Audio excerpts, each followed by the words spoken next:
اعوذ باللہ من الشیطان الرجیم بسم اللہ الرحمن الرحیم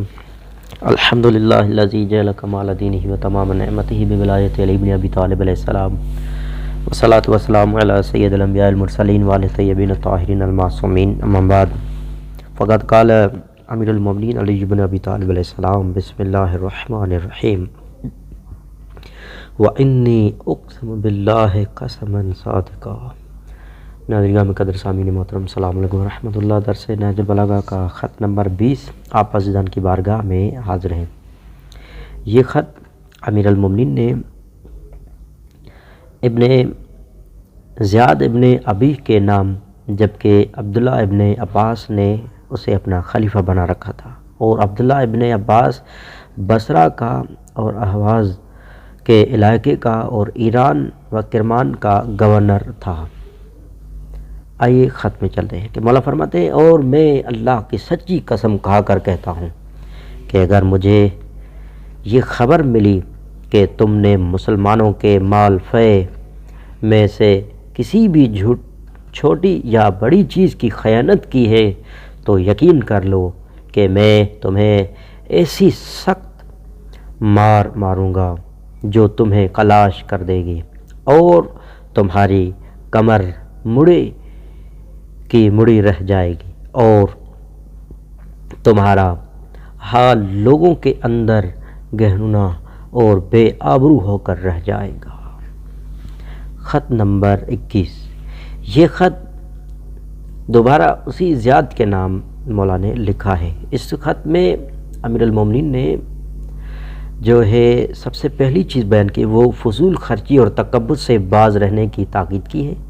دوسری بے کسوں اور بیواؤں کی پرورش کا تقاضا فرمایا ہے۔ آئیے خط میں چلتے ہیں۔ مولا فرماتے ہیں کہ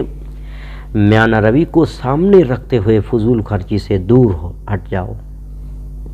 ہر روز آنے والے کل کو بھی مد نظر رکھو، ضرورت بھر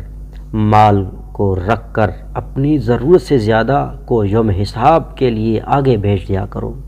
کیا تم یہ امید رکھتے ہو کہ اللہ تمہیں عاجزانہ زندگی بسر کرنے والوں اور لوگوں پر صرف کرنے والوں کا اجر عطا کر دے گا، اور حالانکہ تو اللہ کے نزدیک ایک مغرور لوگوں میں شمار ہے، اور طمع یہ رکھتے ہو کہ اللہ تمہارے لیے صدقات و خیرات کرنے والوں کا ثواب واجب کر دے گا، باوجود ہی کہ تم نعمت کے مزے لوٹ رہے ہو اور ضعیفوں اور بیوہ عورتوں کو ان کے حقوق سے محروم رکھتے ہو، اور اس کے سوا کی امید نہ رکھتے کہ انسان صرف اپنے اعمال کی جزا پاتا ہے، اور وہی کچھ اسے ملے گا جو اس نے خود آگے بھیجا ہے۔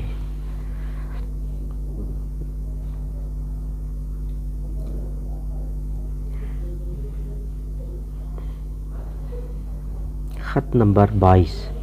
یہ خط امیر المومنین علیہ السلام نے عبداللہ ابن عباس کو لکھا گیا تھا۔ اس خط میں جو ہے مولا نے چند چیزوں کے سب سے پہلا کہ اور عبداللہ ابن عباس کہا کرتے تھے کہ جتنا فائدہ مجھے علیہ السلام کے اس کلام نے پہنچا ہے اتنا فائدہ رسول اللہ کے کلام کے علاوہ مجھے اور کسی کے کلام نے نہیں پہنچایا۔ تو مولا فرماتے ہیں بعد حمد و ثنا درود کہ سنو کہ کبھی آدمی کو ایسی چیز کا حاصل کر لینا مطمئن اور خوش کر دیتا ہے جو اس کے ہاتھوں سے نکل جانے والی ہوا کرتی تھی، اور کبھی اسے ایسی چیز کا ہاتھ سے نکل جانا دکھ دیتا ہے جو اسے ملنے والی ہوتی ہی نہیں ہے۔ چنانچہ تمہاری مسرت کی بنیاد ان چیزوں پر ہونا چاہیے جو آخرت میں برقرار رہے ہو، تمہارا غمگین ہونا بھی انہی چیزوں پر منحصر رہنا چاہیے جو آخرت والی چیزوں میں سے ضائع ہو جائیں، اور جو چیزیں تمہیں تمہاری دنیا تک محدود ملیں ان پر مسرت میں کثرت نہ کیا کرو، اور دنیا والی چیزوں میں سے جو چیز ضائع ہو جائے اس پر مایوسی اور واویلا نہ کیا کرو، بلکہ تمہاری تمام کوشش اور ہمت ان چیزوں کے متعلق ہونا چاہیے جو موت کے بعد تمہارے کام آئیں۔ خط نمبر 23، یہ وصیت ہے امیر المومنین علیہ السلام کی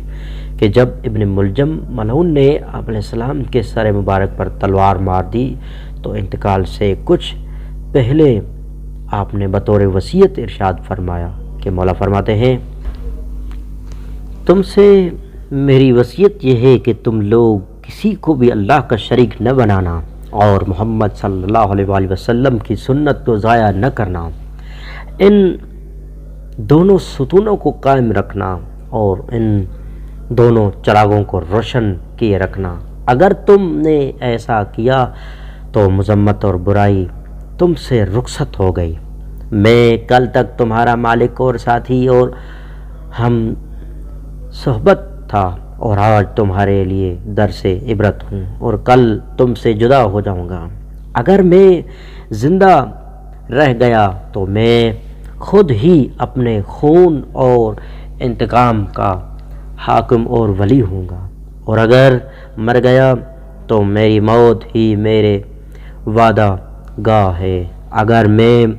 معاف کر دوں تو معاف کرنا میرے لیے قربت الہی کا سبب بنے گا اور وہ تمہارے لیے بھی نیکی ہوگی، چنانچہ تم بھی معاف کر دینا۔ کیا تم یہ پسند نہیں کرتے کہ اللہ تمہیں بخش دے؟ اللہ کی قسم، مجھ پر موت وارد ہونا ایسا نہیں ہے کہ مجھے اس کا آنا ناگوار گزرا ہے، اور نہ ہی یہ ایسا حادثہ ہے کہ مجھے اس سے برا محسوس ہوا ہے، اور میں اس کے سوا کچھ نہیں کہ ایک پانی کا تلاش کرنے والا تھا جسے پانی مل گیا، اور طلبگار تھا جس نے پا لیا، اور اللہ کے پاس تو نیک لوگوں کے لیے بھلائی کے سوا اور کچھ ہے ہی نہیں۔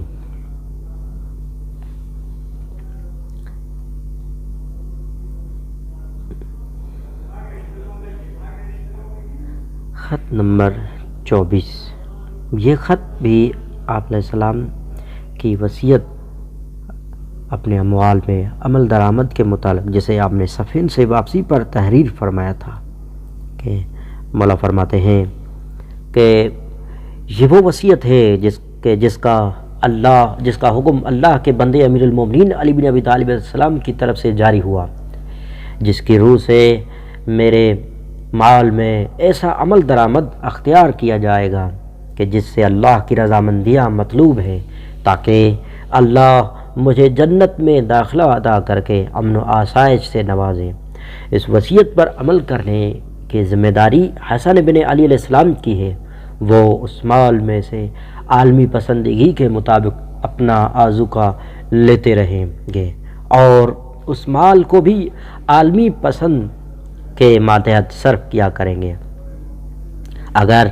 حسن علیہ السلام کو ایسا حادثہ پیش آ جائے جس سے وہ یہ ذمہ داری پوری ہونے کے قابل نہ رہے اور حسین علیہ السلام زندہ ہوں تو وہ ان کے قائم مقام ہوں گے اور اس ذمہ داری کو حسب تحریر ادا کرتے رہیں گے، اور یقیناً اس مال میں سے جتنا حصہ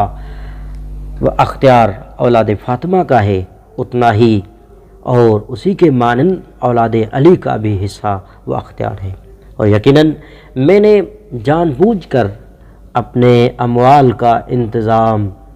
فاطمہ کی اولاد کو سپرد کیا ہے، اور اللہ کی رضا مندیوں کے لیے رسول کی قربت و خوشنودی کے خاطر اور آن حضرت کی عزت و حرمت اور تکریم کی خاطر اور ان سے قرابت داری کے شرف کو ملحوظ رکھتے ہوئے، اور اس مال کے منتظم پر لازم شرط یہ رہے گی کہ وہ اسے اس کی اصلی حالت پر قائم رکھے گا اور صرف اس کے پھلوں سے مندرجہ بالا مصارف پورے کرے گا، اور یہ بھی کہ وہ اس بستی کے نخلستان کے نئے پود کو فروخت نہ کرے گا یہاں تک کہ نئے درختوں کے پروان چڑھ جانے سے کاشت کی فراوانی ہو جائے، اور وہ کنیزیں جو میری زوجیت کے ماتحت ہیں ان میں سے جس کی اولاد ہے یا جو حاملہ ہے تو اسے بچے کے لیے روک لیا جائے گا، اور اسے اس کے اخراجات بچے کے حصے میں سے ادا ہوں گے۔ اگر اس کا بچہ مر جائے اور وہ خود زندہ ہو تو وہ بھی آزاد و مختار ہوں گے۔ یقیناً اس کے اوپر سے تمام پابندیاں ختم ہو گئی اور اسے ہر طرح کی آزادی و اختیار حاصل کیا ہو گیا۔ السلام علیکم ورحمۃ اللہ وبرکاتہ۔